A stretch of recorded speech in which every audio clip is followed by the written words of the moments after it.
Pinoy boxer may request kay Casimiro. Pacquiao pinagkumpara kay Carlos Yulo. Ito at pag-usapan natin, pero bago ang lahat, pakisubscribe po ng channel ko. Huwag niyo na rin kalimutan i-click ang notification bell para lagi kayong una sa balita.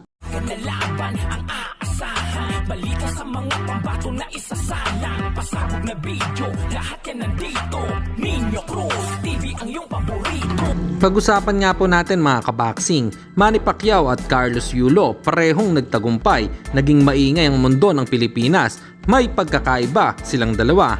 Manny Pacquiao hindi tinalikuran ang magulang kahit na may asawa na siya. Noon, mas mahirap pa nga ang buhay ni Pacman noon kumpara kay Carlos Yulo. Si Carlos, nagawa niyang tiisin ang magulang sa kabila ng lahat na ngayon halos karamihan bumabati ko sa magulang niya, lalo na sa kanyang nanay. Kung ako ang tatanungin, kung may pagkakamali ang nanay ko ay hindi ko kayang pagpiestahan ng mga netizen na pagsabihan ng mga masasakit na salita dahil nanay ko yan.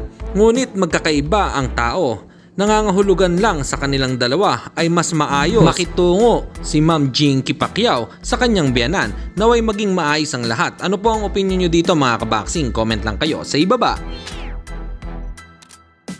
Samantalang maghaharap ang Pinoy contender na si Arnel Baconaje at ang contender ng Japan na si Masanori Rikishi ngayong darating na Oktubre 17 sa Korakuen Hall, Tokyo, Japan. Kaya suportahan nga natin ang ating pambato na manalo sa kanyang laban.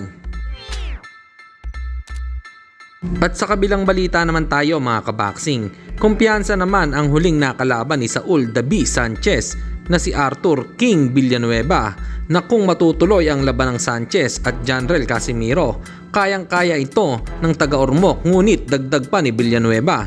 Basta umano nasa magandang kondisyon ang kababayan para mas makasiguro ang panalo. Ano po masasabi nyo dito mga kaboxing? Comment lang kayo sa ibaba.